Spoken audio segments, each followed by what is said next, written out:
A popular event with deadly consequences. Tonight, local police say enough is enough. It seems like every year it gets a little worse. On Sunday, the U.S. Coast Guard called Kentucky State Police and said they found a body in the Ohio River near that gathering. The Coast Guard pulled the body of 24-year-old Jesse Waters of Murfreesboro, Tennessee, out of the water that was in Union County, Kentucky, at the Sturgeon Island area.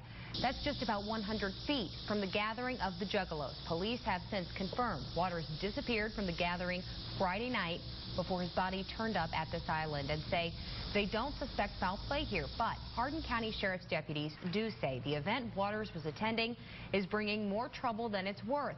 And as Local 6's Jonathan Warren explains, deputies say the event needs a new home. That's tonight's top story.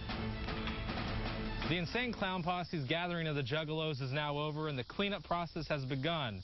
The Juggalos are leaving town until next year, but for one local sheriff, he wishes they'd leave and not come back. A lot of drug arrests. Had a couple farms taken off of people. So we had one guy that was high on drugs and tried to stab a couple people with a piece of glass. Any town would love for 10,000 people to come and visit, right?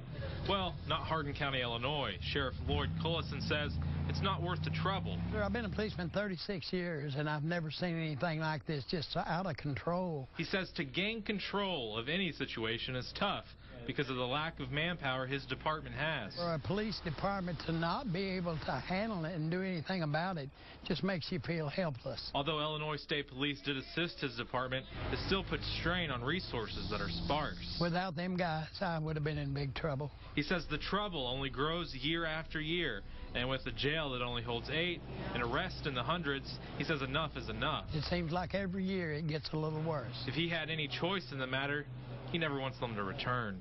I'm afraid I'd have to ask them to have it somewhere else. We can't handle it in Hardin County.